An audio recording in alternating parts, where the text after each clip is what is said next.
Hello and welcome everybody to this edition of the International Cannabis Conversation. I'm your host, Chris Day, founder of the Global Cannabis Network Collective and your tour guide around the world of legal cannabis markets. This is season 2, and we're actually quite excited to be recording live from MJBizCon, a series of episodes. We have about 26,000 people coming to the show this week. And of course, with the last year and the pandemic, it is by far the largest cannabis industry gathering in almost 2 years. For those who did attend the show or had the digital pass, there was a number of international panels that you can catch on their platform.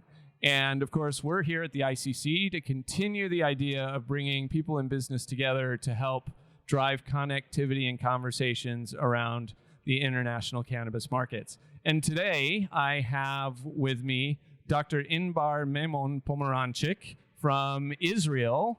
And we were talking before the show, until the plane took off, wasn't quite sure it was real and happening. So it's so good to see you in person. I've seen you a lot in the little box on Zoom, and you always look wonderful, but in person is great. So thank you so much for joining us. Thank you so much for inviting me, and I'm really, really, really excited to be here and to meet you in person and to be here at MJBiz after 2 years that we didn't see people as we should.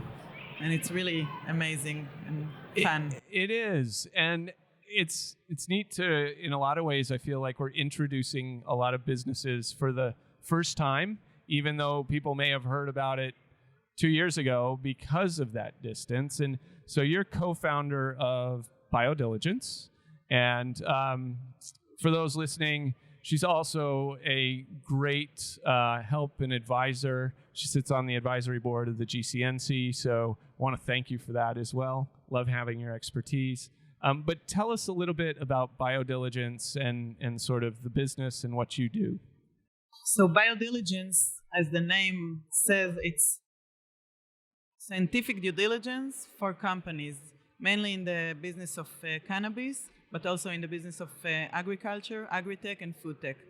So my background is in plant molecular biology. For many years, I was a researcher. I worked in companies that research plants and technologies. And when my last company was closed, because of many reasons, I understood that there is a big gap between investors and science, meaning investors understand that they want to earn some money, and the scientists understand science. And the two languages are very, very not similar one in another. Absolutely true. And I speak both languages, so I translate science to business.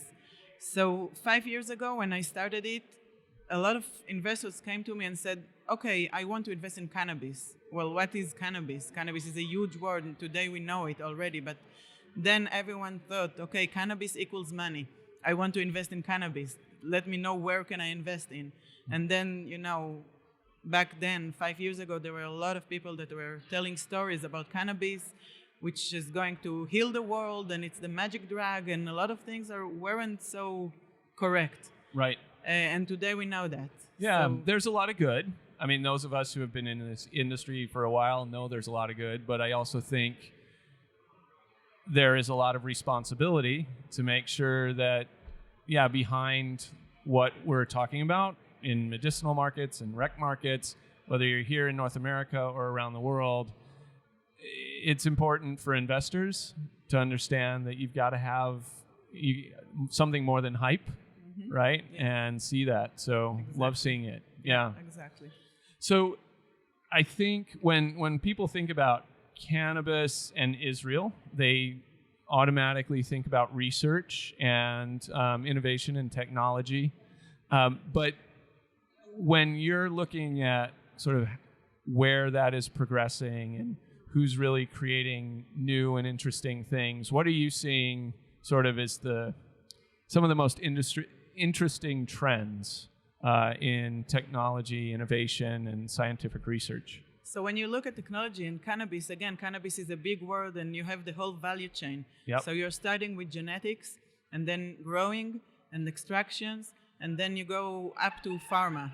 So there's so many things to understand over there and so many things to research. So yes, Israel is the place to research things. And when you're going there, you can see so many companies that are looking for very, very interesting technologies and solutions that are literally changing the world of cannabis. And you can see here, if you're walking around the booth, you can see many Israeli companies that are showing amazing things, that are working on seeds for cannabis. You know that now if you're buying seeds, you say, okay, I want to buy cannabis seeds, and you buy 10 seeds, each seed will be something else. But now you can find some very, very good companies that have seeds that are seeds. And you know what you're buying, like tomato. If you buy a tomato, you know that you bought a small tomato or round tomato. The same with cannabis. And you can find some amazing technologies. Yeah, I was in Colombia at Expo Cannabis in Cartagena about a month and a half ago, right? And we were talking a lot about genetics and seed diversification and sort of how to ensure the consistency. And in the episode we just recorded, we were talking about microbial contamination and kill steps to make sure that it's pure. And so when you're looking at the complete supply chain, I think for folks outside the industry, it's hard to even fathom all the different aspects of it, because it's not very often you build a whole industry from scratch, which is essentially what we've been doing for the last decade. And of course, working with thousands of years of history.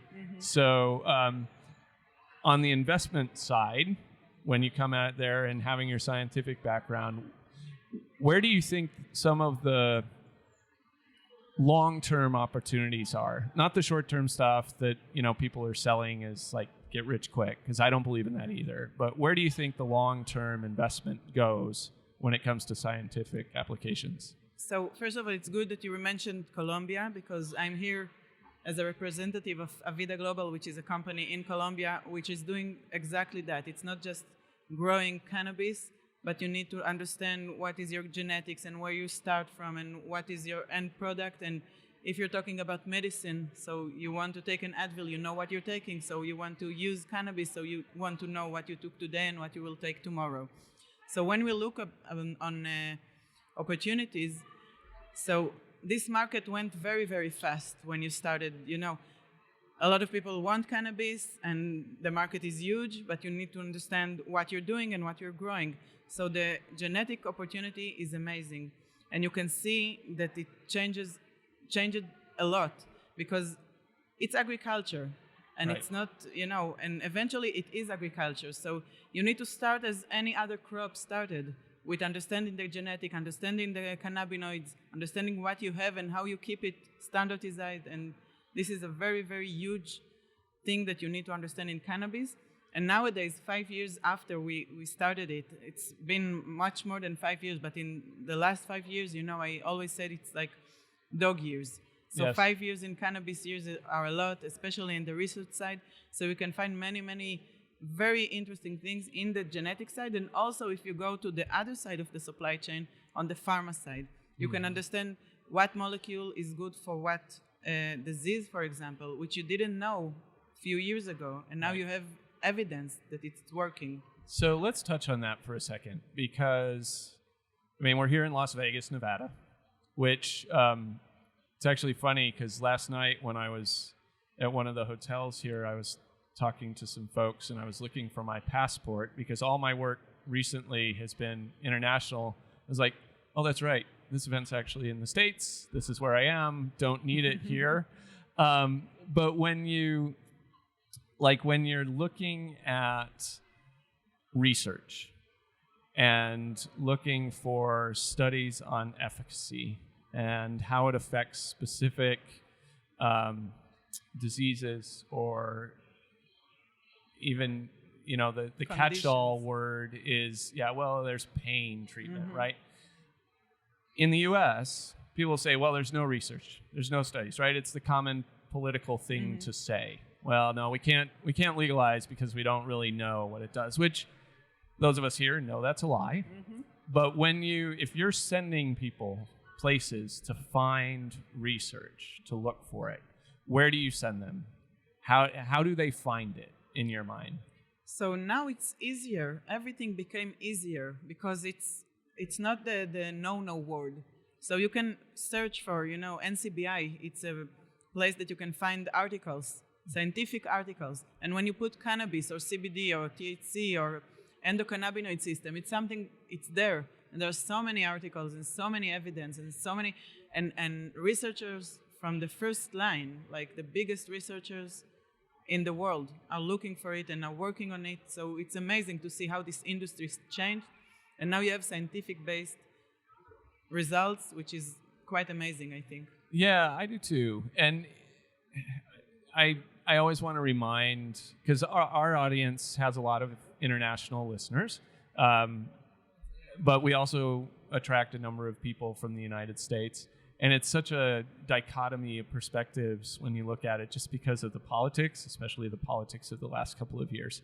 So I always like to give, when I can, places where people can search and find it, because some of the stuff that gets pushed out here is more propaganda than fact-based. So it's good we can give folks some resources. And it's actually amazing, really, to see the research that is being done. There are companies that found molecules from the cannabis that can cure cancer. So curing cancer, it's a very big word, and it's not happening yet, but you can see molecules from cannabis that can do things to tumors, to different tumors, different molecules. And when you said pain, we say recreational, we say medical, but pain it can be recreational. Right. And it changed life. I agree. Yeah, the terms, recreational is a term that we use for, a non-medicinal, non-prescribed form of cannabis consumption, which is fine. I mean, every market around the world has different aspects and different ways to spin it. The point is, people have used this plant for thousands of years. Mm-hmm. There's plenty of evidence out there. And when I first came into the cannabis industry, the very first event I attended was a science conference.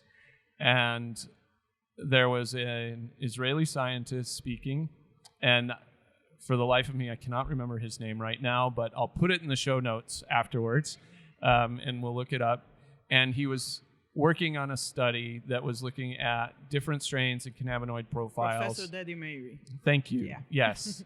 Looking right. Very good friend of mine. Yeah, and looking at cancer treatments. Mm-hmm. And it was early, and he was honest about it. And he was saying, look, there's some interesting results here. Mm-hmm. I went back and saw him speak again 3 years later, and it progressed so much beyond that. Right. And people do get anxious when you start tossing around things like curing cancer, but the truth is that the science is there. There's real research out there, and it's evidence-based. Nobody is out there saying it's a cure-all, which we started with, and nobody's saying it can treat everything everywhere, but holding back research like that and not talking about it really is a failure to humanity. Yeah. So it's cool that we can do that today. Exactly. And sort of highlight that. And I can also add, in Israel, there's so many research that is being done, and the government is paying for that. So you have grants, you have the ability to get money from the government in order to find good things about cannabis. And it's the real world. This is it. We're not talking about, a drug, stoned people. We're talking about the real thing, real research, and it's amazing, actually. I agree. And it's part of the reason why I like doing this show, because I can highlight all these different aspects of the industry from around the world. And, before we close out, I always like to ask the crystal ball question, right? So what's coming down the road in the next 3 to 5 years that you're really excited about? And then what do you see happening over the next decade? Because if we look back over the last 10 years and where we are now, it's amazing, right? MJBizCon is celebrating its 10-year anniversary. It started with a couple hundred people in a very small place in Denver, and now it's this huge thing. So where do you see us going? And from where you sit at BioDiligence and all your work, what are you most excited about? So I see that this industry is becoming a real industry, and I think that education is a basic word here, and we're we're doing it, like education all over the world, in Israel, in Colombia, here in the United States. Cannabis is not a bad word. And if I can sit with my father and smoke together, and all of us are happy and relaxed and feel good, so this is what the world will be in 5 years. It will be like drinking a glass of wine, which is good to be relaxed at the end of the day. And then on the other side, we will find molecules that are curing people, which will be amazing. And we're on the way, and it will happen. I can see already the results. Yeah. So it's really nice. Yep, and I agree with you. I am excited to be part of it and to help, further the communication out.